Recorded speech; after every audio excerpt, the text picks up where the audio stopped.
Once upon a time in Toronto, Canada. Sorry, I have to do it.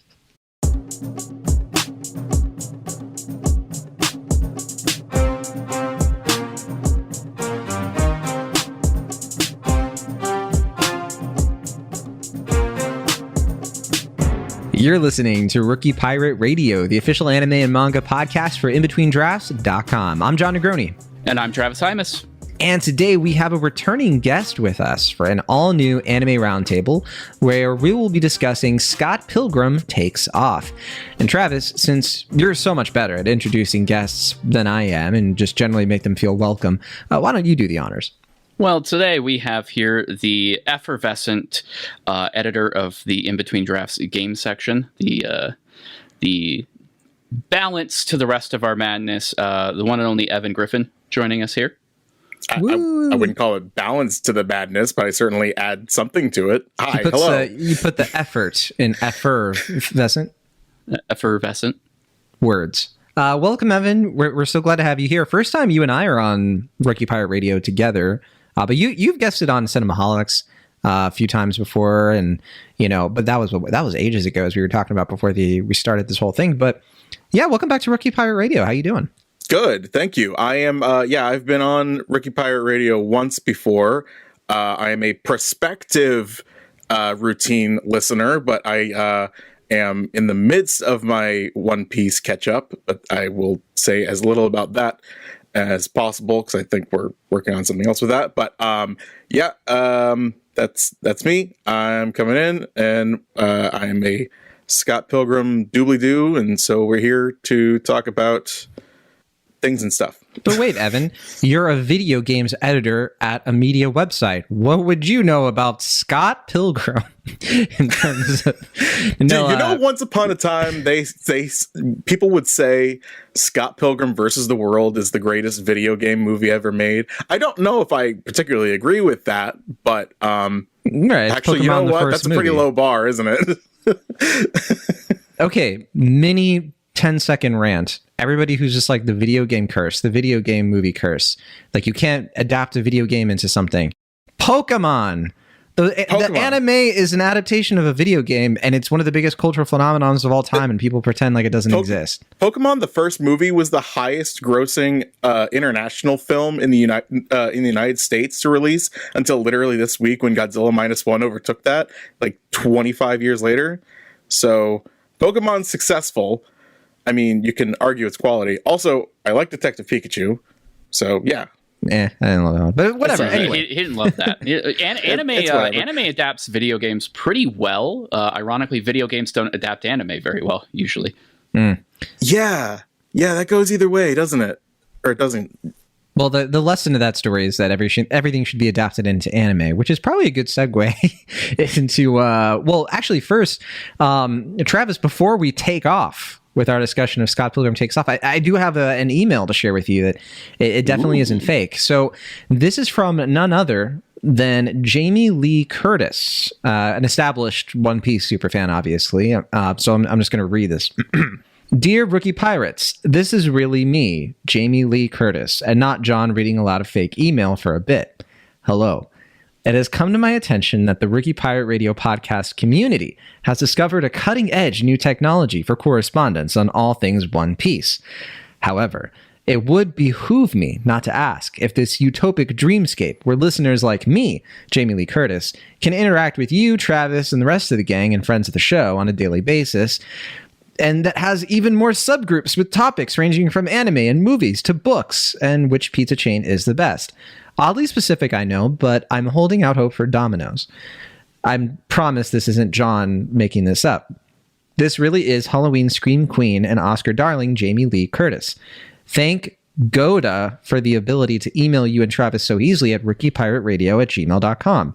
You may want to read that again in case you have a special guest with you. Not that I would know about your scheduling plans, but if that person hasn't heard in a while, it's rookiepirateradio@gmail.com, which is how I'm emailing you right now. Thanks for the memories, and Itachi deserved it.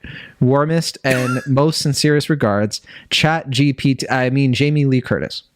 Wow, Travis, talk about starstruck. It's about family. I mean, it's great to know that while Jamie Lee Curtis is filming her role on One Piece season 2, that's definitely confirmed. That she'll be taking her downtime, doing her research by listening to our manga recaps for thousands of chapters later. How do I get everything wrong with One Piece? I know just the two guys. And Travis, I do think old Jamie Lee is onto something with that part about connecting instantly with listeners of the show and beyond. Don't you think?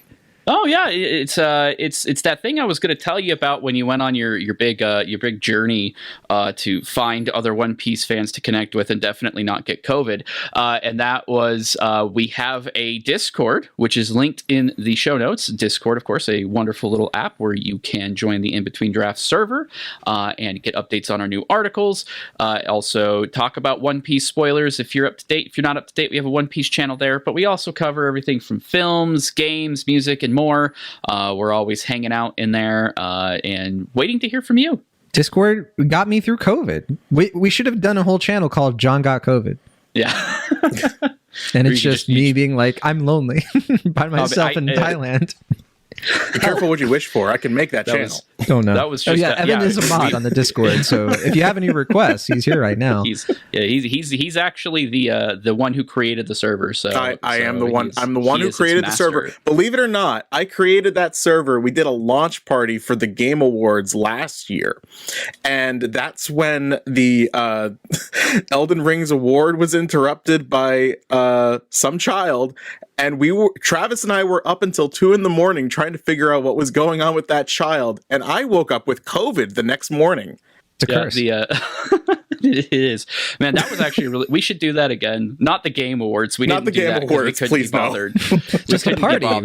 Just like a party. Wait. If we do a party on the Discord, which pizza chain is going to cater? Domino's. That's my, I'm Wait, Evan, did you stake Domino's. Your claim in the... once upon a time, I did.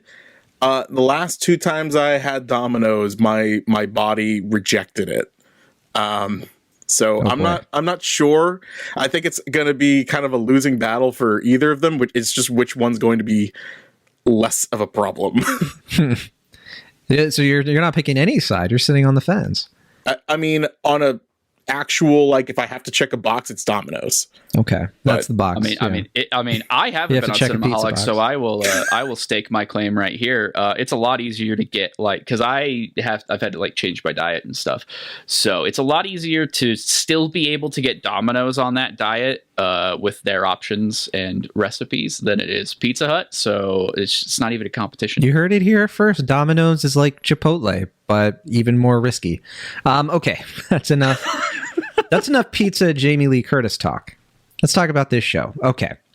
Scott Pilgrim Takes Off is a new-ish anime series that's now streaming on Netflix. It's based on the highly acclaimed manga-inspired graphic novel series, Scott Pilgrim, which was first written by Brian Lee O'Malley in 2004 and ran until 2010.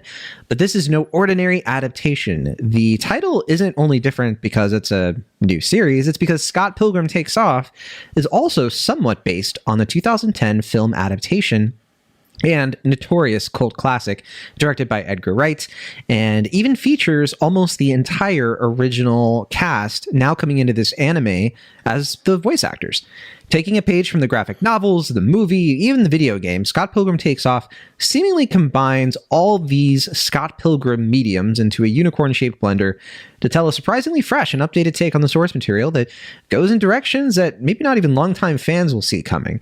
The show certainly kicks off in much the same ways the first graphic novel and movie, but by episode 2, it should become incredibly clear that this new Scott Pilgrim series has reached a totally new level. And we're going to do our best to avoid spoiling these and other details for the first part of our discussion, and we will warn all of you when we do decide to go deeper and talk about things that will be a little bit spoilery. So, Scott Pilgrim Takes Off initially released on November 17th.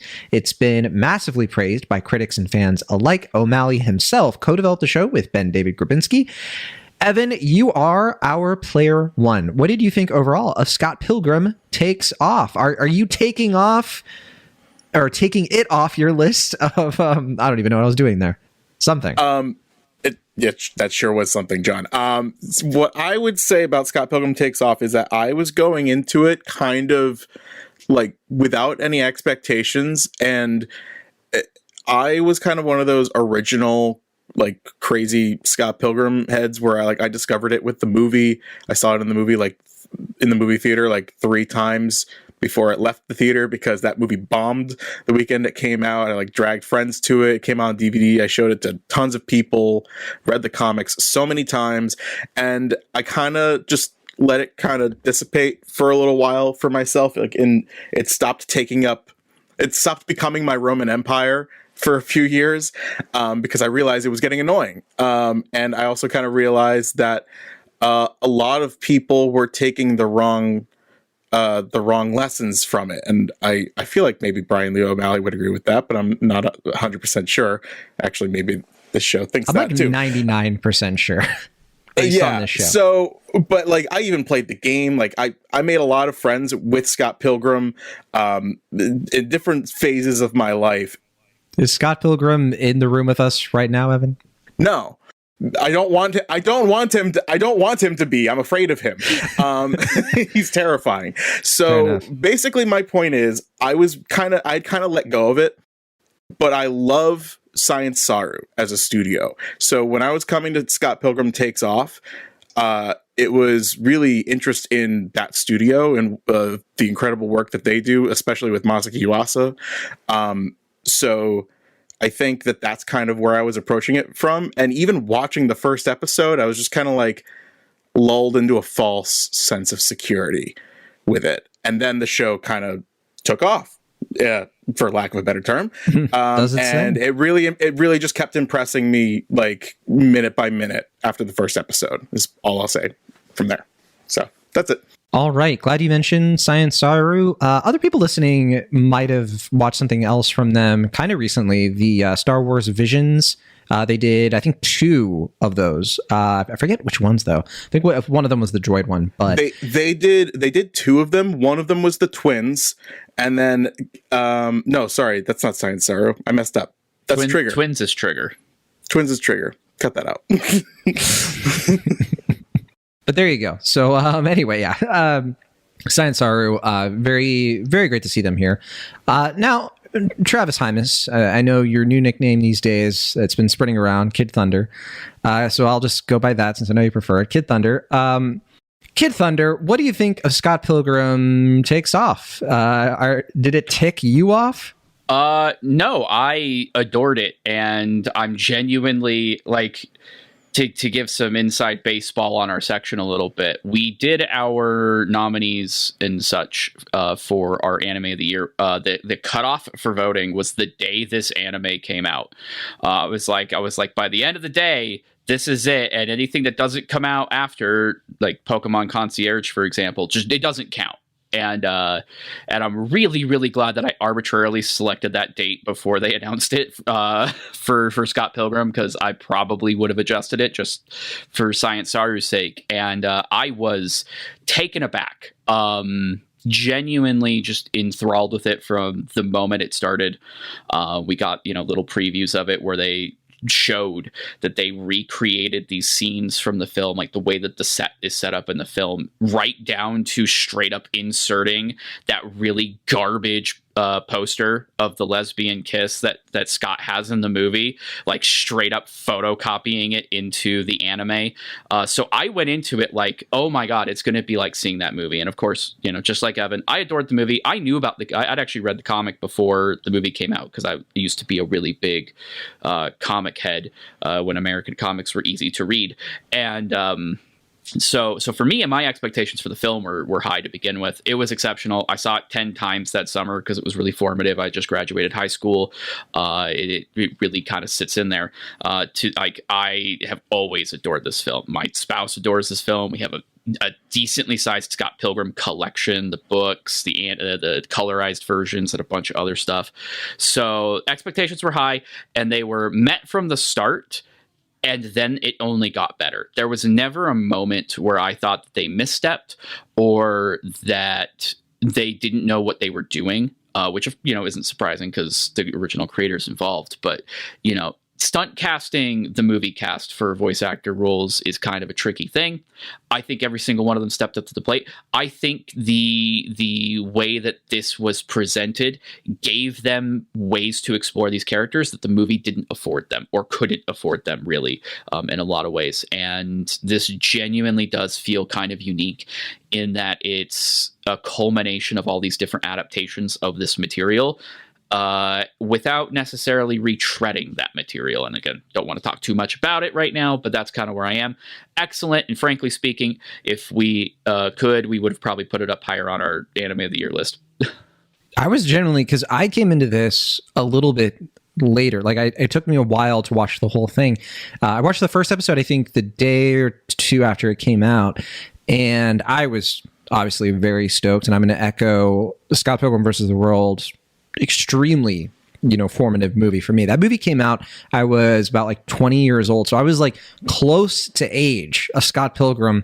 And back in November, I wrote a piece for Inverse where I called Scott Pilgrim versus the World the perfect millennial time capsule, because I watched that movie and I watched all of Scott Pilgrim Takes Off, and I hadn't read the graphic novel before. I had read parts of it, just like I kind of flipped through it once, but that's it. And because I was kind of curious about like how was this spread out, because the movie's so condensed, and I was obsessed with the movie. But I wrote this whole thing about how the movie kind of holds up, and I rewatched it after I watched Scott Pilgrim Takes Off. It's kind of hard not to like watch it either before or after. I think either way pays off, but it holds up so well. And part of it is that it instantly takes me back to 2010. Like it takes me back to the days of like our hipster millennial brethren who weren't really hipsters, and we kind of just like hung out at parties. We were very cheap. We slept on each other's floors uninvited. I mean, it was just so nostalgic for me in a way that I haven't felt nostalgic for that time of my life very often, because it wasn't that long ago. It was only 13, 14 years ago. So that's actually kind of depressing to say out loud.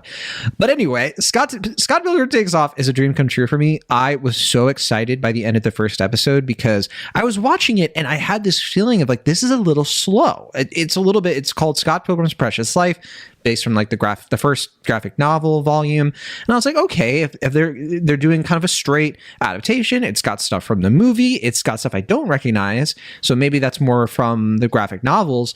And then by the end of that first episode, I was like, oh, we're good, we're fine. This is going to be okay. Everything is going to be all right.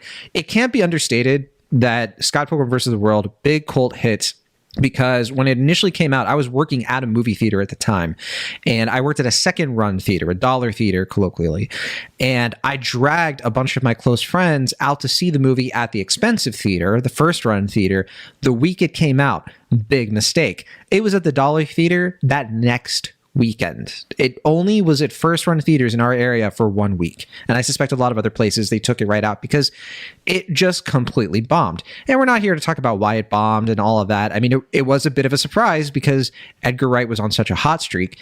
But one of the things I love so much about Scott Pilgrim Takes Off is it takes the goodwill of the fan reaction over the years of people who've been like, no, Scott Pilgrim versus the World is actually one of the best movies of the 2010s. It's like genuinely one of the best Edgar Wright movies. And, I still love Baby Driver personally, but it's hard to like Baby Driver these days. That said, you can watch Scott Pilgrim Takes Off, and it's almost like it's reclaiming this sort of like thing that I always believed about Scott Pilgrim versus the World and what it was trying to do, and even its flaws. Like, it's actually taking a look and having a conversation with the movie and being like, yeah, Edgar Wright being like, if I did it again, I wouldn't do that. And it's just so honest and it's so purposeful in that way. And at the same time, this thing is so dang original for something that's based off of 2 or 3 other things. I'm in awe of it. It's just so clever.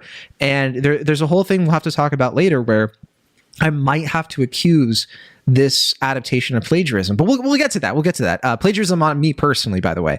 And Evan doesn't know about this, but Travis does. Is there anything else you guys wanted to get into though, before we kind of open it up a little bit and talk more about like, what the heck is this thing and why, what did it actually do?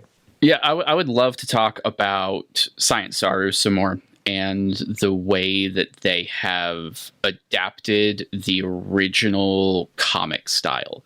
Because you're right, it is a time capsule, and there could have been a lot of different ways that they could have, modernized the story or the background, but instead they very much leaned into kind of what O'Malley has said before, and even what Edgar Wright has said about the setting for the film, is like that it's almost this kind of mystical version of like 2005, basically, where like everybody still had a flip phone.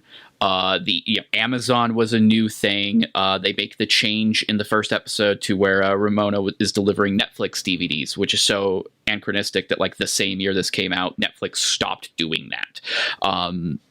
Like these little charms and tweaks, they really lean. It allows them to kind of lean back on those original comic designs, but you can just see how much work went into rendering them as these almost three-dimensional bodies.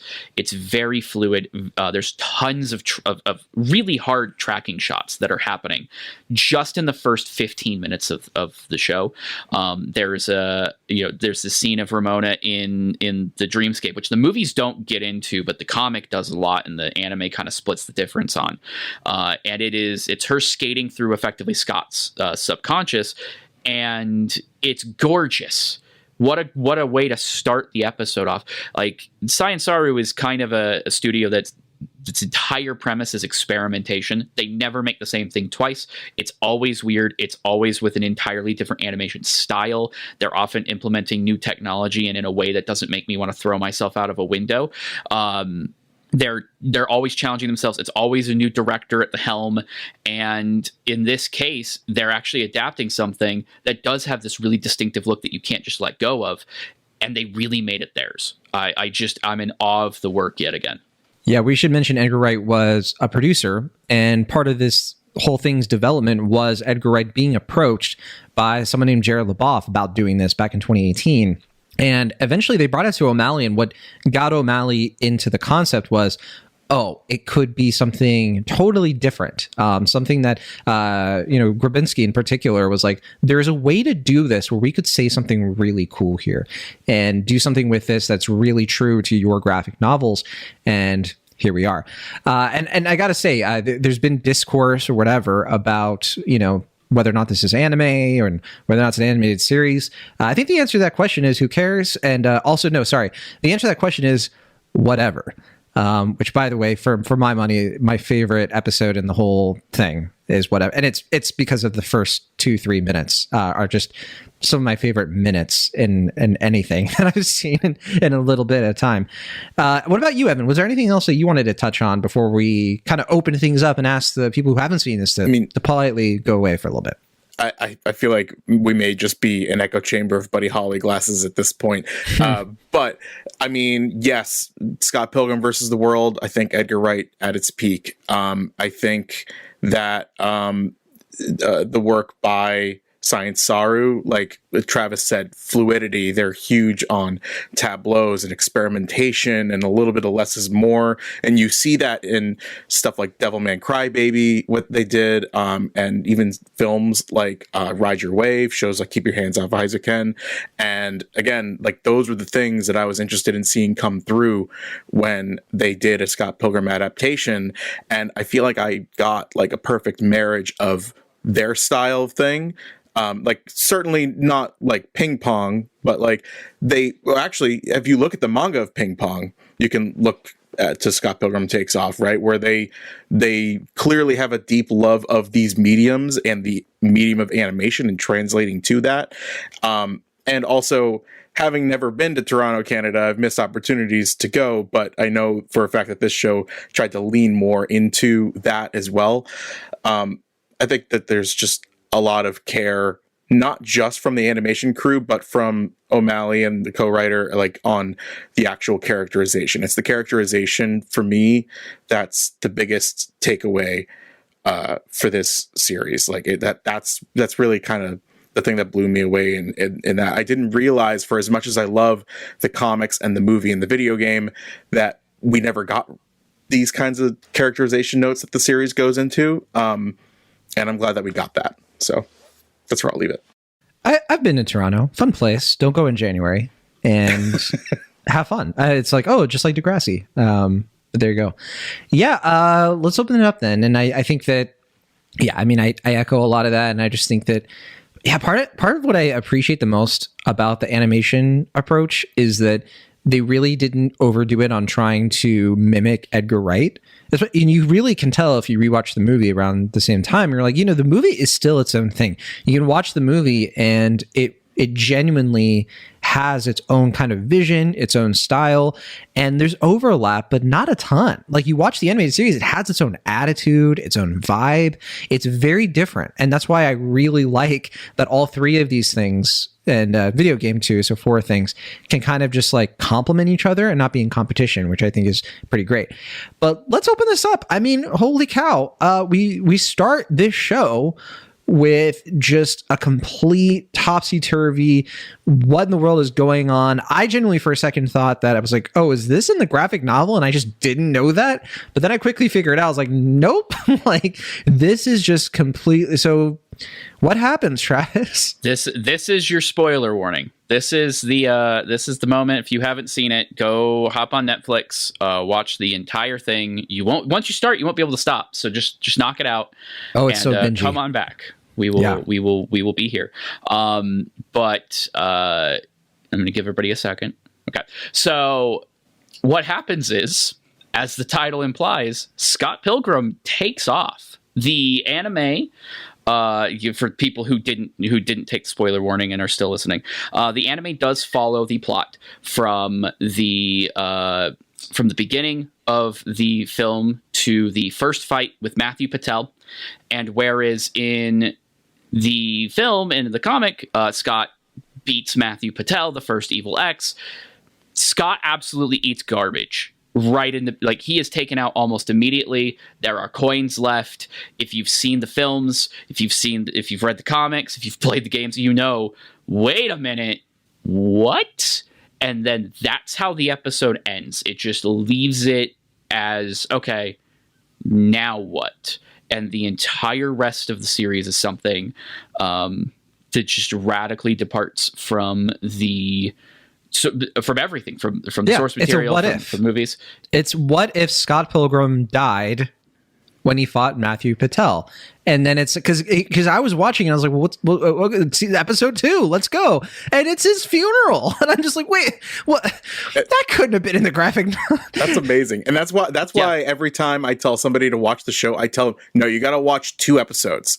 Like, because usually you got to tell people like the rule of 3, right? With pitching them a show. But it's like, you watch episode 1, you're like, oh, this is just Scott Pilgrim again. Oh, he's dead at the end. I'm sure they get around that. So episode 2 is his funeral.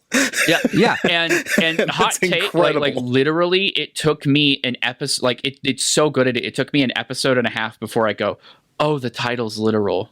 Yeah. Just like it hit me like a revelation. Like, oh, this is just that's how good they pull this off. Is like you don't even realize, oh, he's not coming back. Right. And he's barely in the entire season. It's still unclear if we're going to get a season 2. I pray to whatever gods may possibly exist that we get a season 2 of this show, because the beautiful, miraculous thing this show does is it then takes the evil X's, it takes Ramona, and it makes the story about them instead of Scott. Scott is still part of the story. The whole thing is a whodunit. It's Ramona becomes the protagonist. Ramona tries to figure out what happened, and she kind of contends with her issues the way that Scott deals with his issues in the previous adaptations, or the adaptation and then the original. And it's brilliant because then we get to hang out with the evil X's. And you know what? The evil X's are so fun. I love Lucas Lee so much. I love what they do with all of these characters. And again, I said it before, like it reclaims them and it turns it from this kind of like weird, sort of awkward, goofy, try-hard, quirky action, adventure, video game fantasy into kind of like a sitcom, for lack of a better. It's like a situational comedy. It is. Yeah. It's like all of these characters now kind of vibing with each other and like kind of falling in love with each other platonically and more. It's less brilliant. Platonically. Can I also mention how the show is bingeable? I force myself to pace myself on it, but part of the reason it's bingeable is Scott taking off literally is not the only thing that the show upends. It's like there was a thesis for every single episode of this show that was, how do we fundamentally upend the status quo of the world of Scott Pilgrim? And Yes. the first one's the easiest, because people have said for years that Scott Pilgrim is an a-hole. Yes. So, Yep. like, and everybody knows this. He is the worst. Like, and that's kind of part of the point, and what I was alluding to when I say that, like, people take the wrong lessons from it, in the same way that any faulty protagonist that is an imperfect human that's trying to learn how to be better, like, Scott never really learns that, and the movie just kind of like settles on letting him have what he wanted. And I just love that the show just takes that away from him and kind of makes him learn his lesson a little bit. But I also, and we don't have to dig into it right here, right now, but it addresses the problem that I developed with the movie and even the manga, the comic a little bit, which is like Ramona Flowers, like her as a character.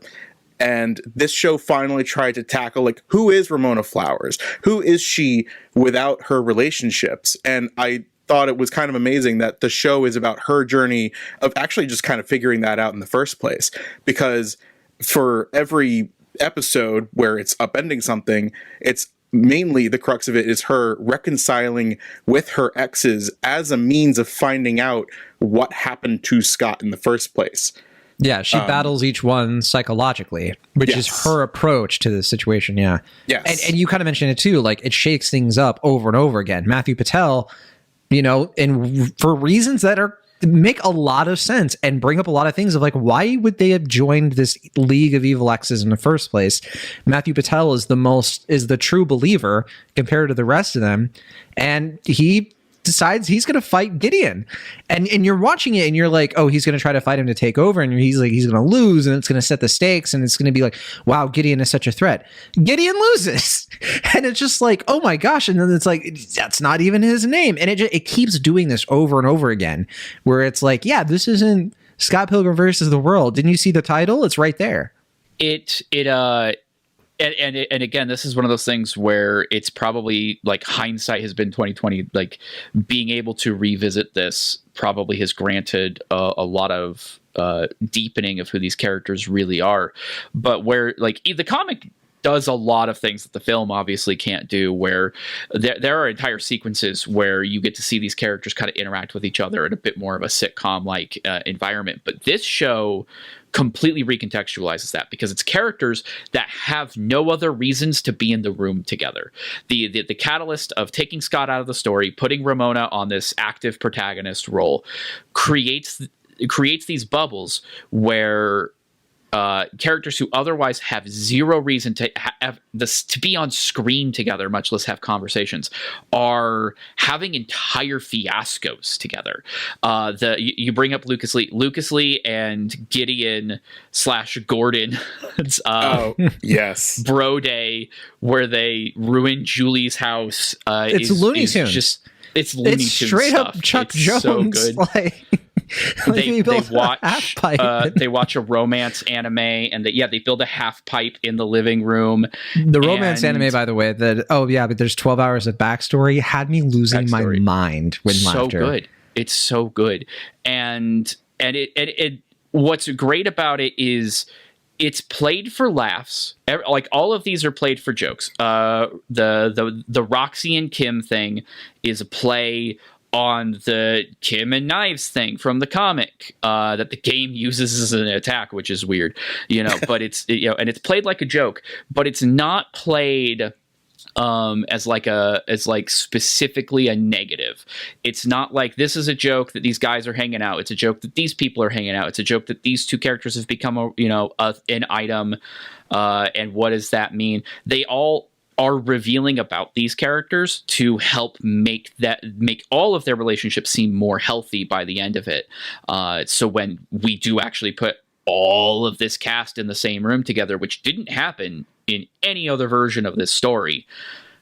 The way that they act is drastically different, but also completely true to every other version of them.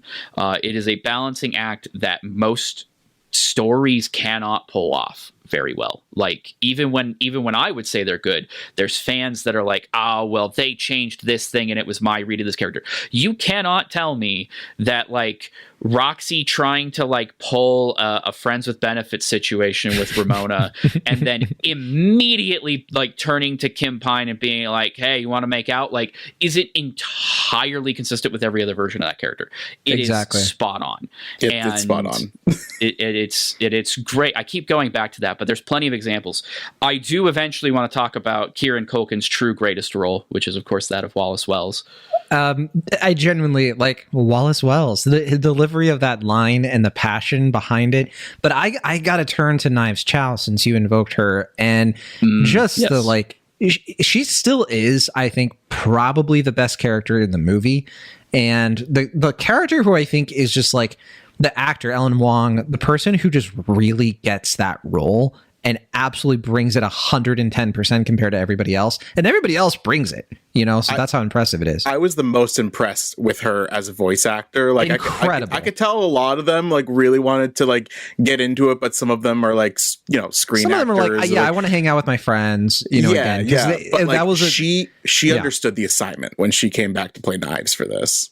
Yeah, she's a born performer. And I think that like, you can tell that the cast came to do this because this movie infamously or famously, however you want to say it, was a great set. Like people had a great time there. People really enjoyed working with Edgar Wright. Edgar Wright has always looked back fondly on the shooting of the movie and been like, yeah, you know, the movie didn't work out, but we had a hell of a time making it. Ellen Wong in this, who gets to have this like awesome like best friendship with Steven Stills, and it works so well. She gets to be a musical genius too. I mean, it's just so inspired, quite honestly, because you know the band doesn't break up necessarily, but like the fact that like her love of the band was genuine. It wasn't just her trying like going after Scott. It was like actually rooted in something else, and like it's not even a rewriting of the character like you're saying, Travis. It's just it's recontextualizing the character. It's further deepening the character through yet another adaptation. And that's what great adaptations should do. They should further, they should enrich. You know, the great prequels do the same kind of thing. Spin-offs and everything else. It's really hard to do. And that's why I find it altogether impressive, to be quite honest. Yeah, especially with Knives, like you realize throughout the course of the series, like what they're doing with her, because she's never like the central focus of a scene. That's true of every adaptation of this. And that's kind of the joke that it's doing, because it's weird that she's there. Like that's always the thing that it is. But they start to like her more than Scott. And why wouldn't they? She's super fun. Because to Evan's point, Scott is kind of a black hole of suck that never had to get his act together until the end of the movie or, you know, the climax of the story. So, you know, Scott is Knives' gateway to this kind of music, to this kind of scene in the first place. And, you know, credit where it's due to the Gen Zers. They are doing their best, but a lot of people just immediately read malice into that. And obviously the story has never endorsed Scott in this way. It's never shied away from the fact that like Knives probably shouldn't be here with these people because they're all terrible. But here, by getting him further away from her, she's not only no longer pushed down by like her parents keeping her away from things that she might be interested in, like the larger indie music scene, but the talents that she actually has. She's allowed to spread her wings because Steven Stills has no interest in anything other than furthering that. He becomes kind of a sort of mentor to her, not in a creepy way, not in a not in a groomy way. He takes on that big brother role, and he is just in awe of her the whole time. He's like, oh, and that subsequently gives him something that he's never had in any version of the story, and that's some sort of grounding about his own like self-esteem with his music and his performing. It's what he wants to do, but it never gets resolved really until now. Yeah. If I have any criticism, it's that and it kind of plays into, I think they need another season because there are still some characters here. It's such a crowded ensemble, and we do have so many people getting to stand out and do their thing. There are some characters that my complaint is we don't get enough. And it's okay, I think, because the writing is good and that, too much of a good thing and all that. But Envy, I wanted way more. I wanted way more of a deep dive into that character. Brie Larson comes back to play her. Obviously, Clash, a Demon Head is still a perfect band. That it's a straight up bop. It's a banger and a half. Also, the twins. I feel like they always just get shortchanged over and over again. They don't get a lot. They get more here than the movie. They were still a plot device here, really, more than anything. They're like, we got to get up to 7, make them twins. That's how it always comes across to me. And I have to assume that the graphic novel does them justice comparatively, but I think they have more lines of dialogue here than in the manga. Yeah. Actually, they are like it's almost played for a gag that like you said, oh, we got to get to 7. Do 2 of them at the same time. Like it is almost itself kind of like a cutaway jokey Oda style thing where it's like, oh, you cared so much about this and actually it was all just a pun, and it's debatable. I do like the idea that like we haven't talked about the real big twist still yet, but I do like their role in that they become players in how that all sequences, because again, it's one of those things where it's like that's potentially a future that already existed. I like that idea. Like that could be something cool to explore. Yeah. Again, though, season 2, I think that they could easily do something like that, but it's unclear if this could ever, hope to get everybody back for it. I mean, it's such a stacked voice cast, as we mentioned. You mentioned Wallace Wells, and Todd Ingram. Oh my goodness gracious! Like that entire arc. It's one of the best through lines of the entire show. It's such a great gag. The vegan relapse. Brandon Ruth just does great here, but I mean, Kieran Culkin, you can just tell that like. He is Wallace Wells. Wallace Wells is his greatest role. That's right, Succession fans who definitely listen to this One Piece podcast. I said it. It's true. It's his career-defining move. And like I cannot stress enough just how incredible the movie version of Wallace is, and everything about the anime just kind of blows it out of the water. Honestly, you don't like Fuller from Home Alone? I was about to. No, that's who he is. That's what I'm saying. It's just like, yeah, it's the, it's just the fact that he gets a bigger role, and literally tries to steal the show, but then they use that relationship with Todd to demonstrate, like, number one, queer relationships can be just as messy as straight ones. That's great.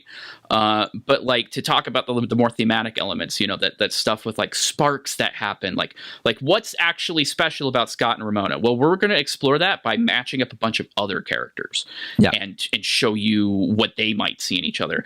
And then for Todd to be just outwardly rejected, it's actually kind of heartbreaking. Again, perfectly delivered by Wallace. It's in character for him, but you feel for a guy who in the movie you very much enjoyed seeing getting headbutted. Like, I literally can't not think of Todd sulking over a bucket of popcorn with a stick of butter on top in my mind's eye or whatever. More. It's so good. It's so good. It's just such a very funny show. It is. So on that note, Travis, because I like that last note that you mentioned there about like all these different matchups, because a big thing that stands out to me is the show making a point of exploring relationships that aren't romantic relationships. Maybe they could be, maybe they're flings, but a lot of them are just platonic or just like friends or like making friends or like mutual friends. And I think that that's huge, because I think that a lot of what gets hung up on in the lore of Scott Pilgrim is exclusively what's going on with the romantic relationships between the history with Envy, the history with Ramona and the exes, the history with Knives and the Ramona thing and all that. And I think that it's actually such a mature, really fascinating move to take all of these characters and give them a complexity by not like mixing and matching them in a way that like a lesser show would. It's like actually having an illustration of what friendships are like in your 20s, which I think is really cool. And I almost wonder, I don't know if this is true for sure, but I feel like all of these characters are personally and emotionally better off without Scott in their lives, or at least for the better part of this show, because the only ones that Scott really spends time with, besides Wallace, who can get along with anybody because he's a perfect human being, Wallace. is the twins. And we were just complaining about the twins and how they're really just a plot device, and they're just hanging around jamming with old Scott to make a time machine. Like, but they whatever. are bros. They're bros, and I think it's cool that they're bros with old Scott, because somebody's got to be. But like, I don't know. Yeah, but and to your point, since we're now talking about the real big twist, which is of course that Scott Pilgrim didn't die and was in fact kidnapped by a future version of himself, voiced by Will Forte. As you do. As you do. That sounds so familiar. Yeah, right. Because we're gonna get to it. It's coming. Basically, it's almost implied that it's the movie version of him. That comes back because after that movie wrapped, everything was fine for a while. And then it got hard. And that version of Scott wasn't, complete yet. So he tried to get it back by undoing it all, basically. And it's kind of a weird commentary on the neat and tidiness of movies, isn't it? It is, and I think it's even a commentary on the necessity of stories. Like that they end, but they don't necessarily end. Like there should have never been a perceived finality to this, like Scott and Ramona, one true pair kind of thing. Like yes, but also maybe no. But what I love about that twist is not once does the story ever give up on Scott. Like you said, Evan, like you could make the pretty reasonable argument that some of these people could just not use Scott Pilgrim in their lives. But he has the capacity to be someone who is worth having in their life. And, even the old Tekken version of himself that he becomes, still can work on himself potentially. And that there's still, within reason, the capacity to be forgiven, the capacity to do better, which is, I think, a much better coda to end that series on than even the movie does, really, because the movie does have a lot of messaging about self-acceptance and that Scott's own kind of self-loathing is why he was the way that he was, but this really personifies that to the point where it makes it very clear that he's being destructive. Well, especially to the point where, as much as I love the movie and it almost, like, the ending of that movie was so in flux while they were making it that there's a famous alternate scene where he ends up with knives at the end because they couldn't really decide what to do as an ending and what felt right. So they did a bunch of test screenings and just did it based on that. And that's not really kind of a way for a relationship to turn out. That's a piece of entertainment. So I think that's an interesting way to explore it. At the time, the ending was still being written. Like O'Malley knew the notes, right? Like, this is how I want to get there. But he's even said that the film ending kind of does stuff that he wishes he'd done in the book. Like it throws out the power of love immediately. Yeah. I don't want to rewrite this stuff, but I wish at the end of the movie that he doesn't end up with either of them, but years down the road realizes what he had with Knives, even though she was too young at the time, she was somebody that he had more chemistry with. Because you see it in the movie. They have more chemistry. The end. I don't care who says it, but if you watch Scott Pilgrim versus the World, it's infectious. He and Knives get along really well. And it's his own, when you watch it, it comes across more of the problem in their relationship is him. It could be great, but he is somebody who just doesn't, he gets his own way about it and he does something horrible to her. But look, this is me. This is the big Knives fan. I have nothing against Ramona. I just think Ramona can do better. And so what's interesting is, because John, I know Knives that you're really gunning for a season 2. And what's funny is I came into this recording actually thinking to myself, you don't need a season 2. That's it. Do a single season and that's it. It's a part of a trifecta of the different versions of Scott Pilgrim, and it's a part of that puzzle. But if they did do a season 2, I would like to see more of everything. But if we were going to add one thing, I would actually like to see more of like what is Scott and Ramona actually as a relationship. The most I've ever actually seen of that is in the comics, like in those middle volumes, because they're together for an extended period of time and it doesn't feel like it's a race to the finish. So I almost feel like if we ever did get a season 2, that's what I would want to see more of, because that's the only question I came away with is like, sure, there's the sparks as like a mechanic for the end of the show, but I'm like, what do these two actually see in each other now that I'm looking at it, like now that I'm older? Exactly. So. And you have an opportunity to dive into his backstory and incorporate more of Stacy Pilgrim, because that's another character who kind of misses out on a lot of this. Like I'd say like Kim Pine has a lot more, but also kind of just disappears from the show after a while. A lot of these characters are so instrumental to Scott's backstory that I think it would be great to go further into them.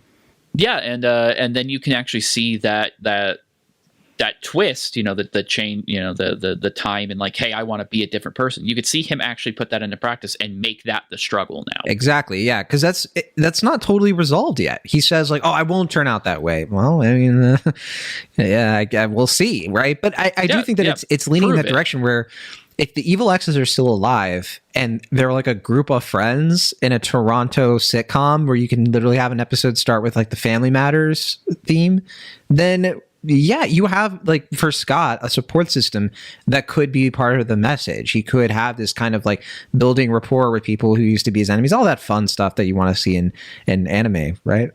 Yeah, well, and you still have like the hook, right? You have that little coda they put at the end with Julie and exactly, yeah. That's really what I want to see. Yeah, what are they going to do? Right at the end, just like keep your eyes on them.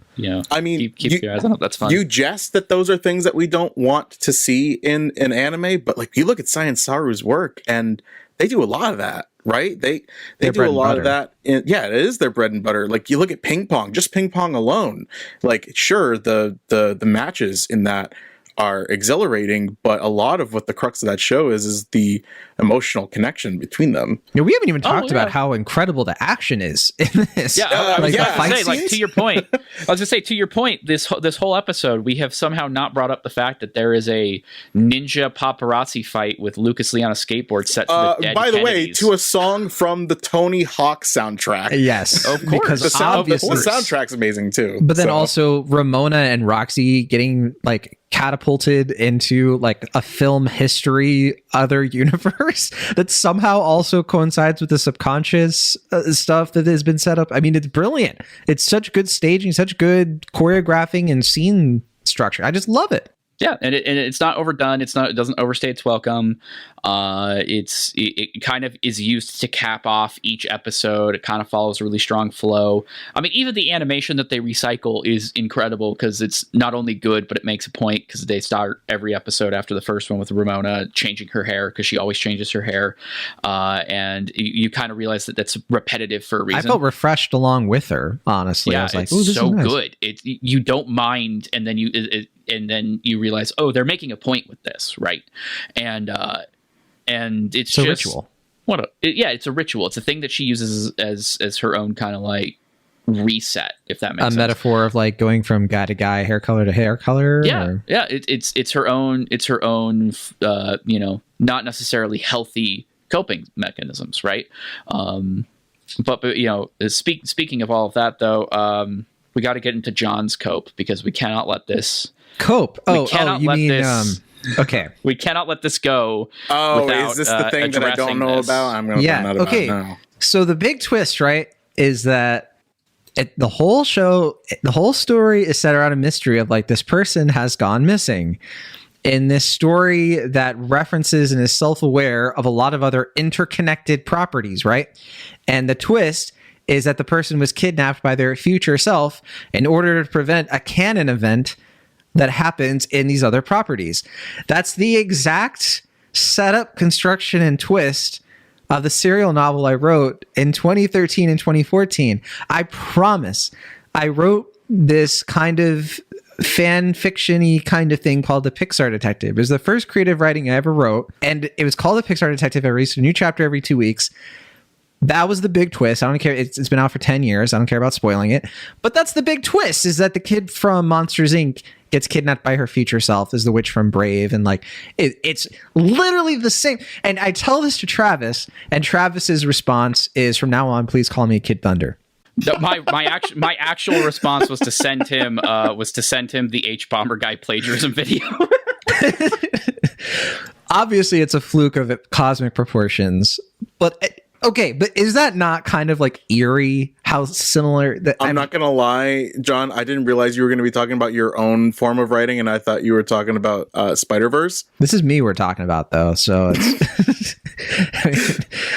I would suggest find out if somebody read your AO3 post and put it in the Sony leaks, because that seems like the most likely thing that happened. To defend myself, the Pixar detective was widely read. Like, we're talking about hundreds of thousands to millions of like downloads and views. He sent me the site because I was like, prove it. He didn't believe me. But a lot of people did read this, and because what happened was, it was part of the Pixar theory thing. People kept asking me to add to the theory, and I was like, I'll write a whole novelization kind of thing for it. So people read that because they liked the theory, right? I'm not saying that Grabinski read it. I'm not saying that when he pitched Brian Lee O'Malley that he hopes that Rookie Pirate Radio never gets to this and catches wise. It's been too long. He shook his fist. Negroni will never catch on to us. Kid Thunder, that hack, he won't figure it out either. He's no detective. Yeah. So... But we figured it out, and we're not asking for a check, but we do want to be in the credits. That's it. And a Discord link. just stick it right there in the Netflix enough description. I guess that's enough joking around and spitting wise. Any last anything else to cap that off, at least in a way that is meaningful and useful to people listening?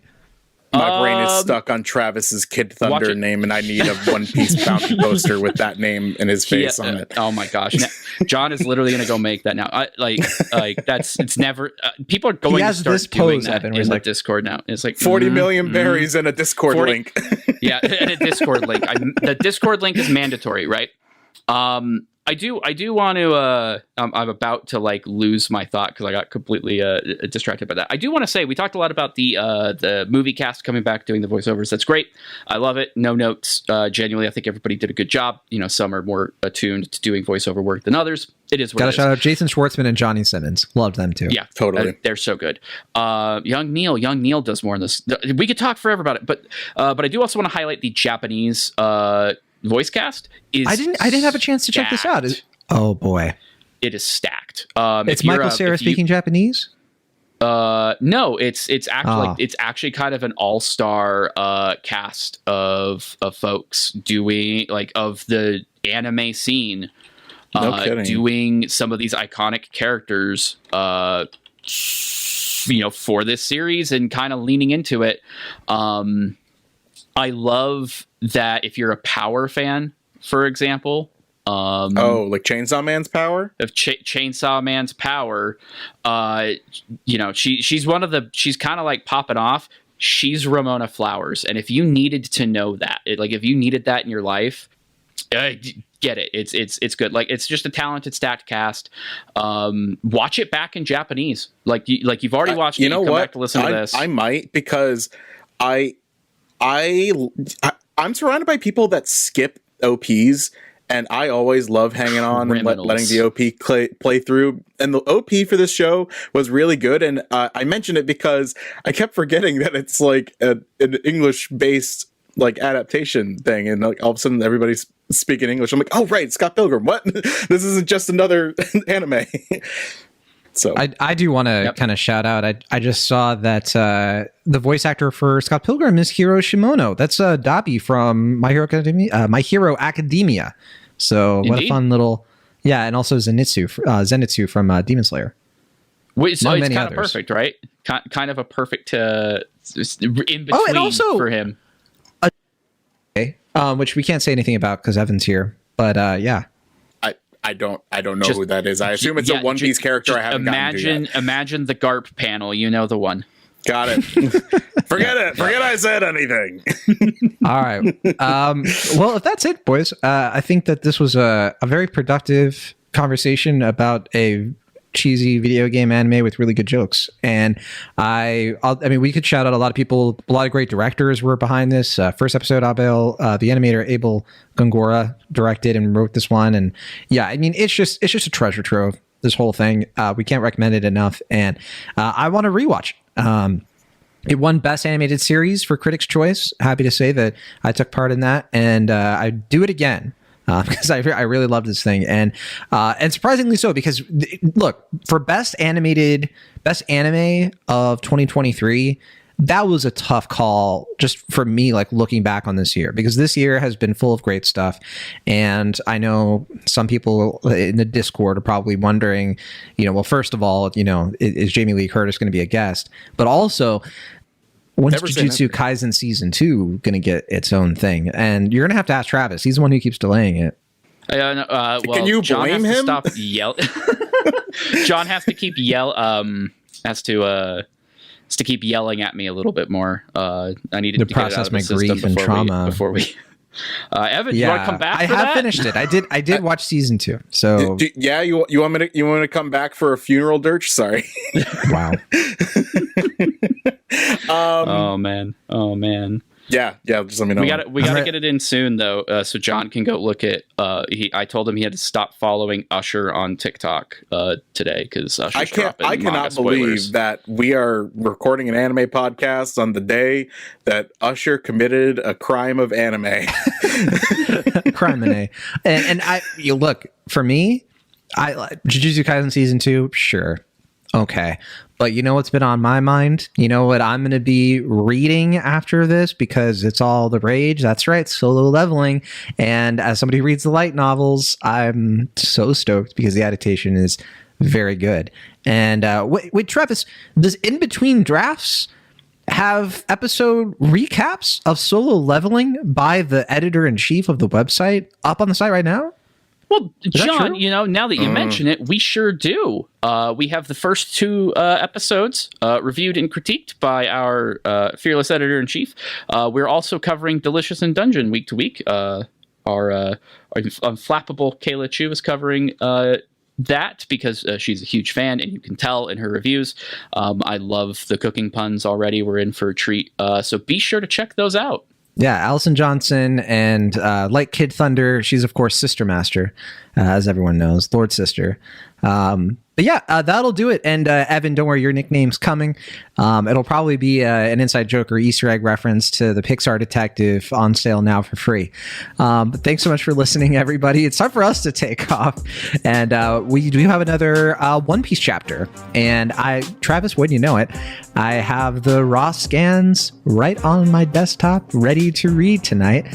And I'm very excited. And I'm going to send you some cryptic hints momentarily. And Evan, I will not send you any hints because you're somewhere in Sabari Archipelago or I'm Impel Down. somewhere in Impel Down, actually. Impel Down, that's right. So, you're getting cruising. there, though. He's on the cruise. All right. See you later, everybody. Okay, bye.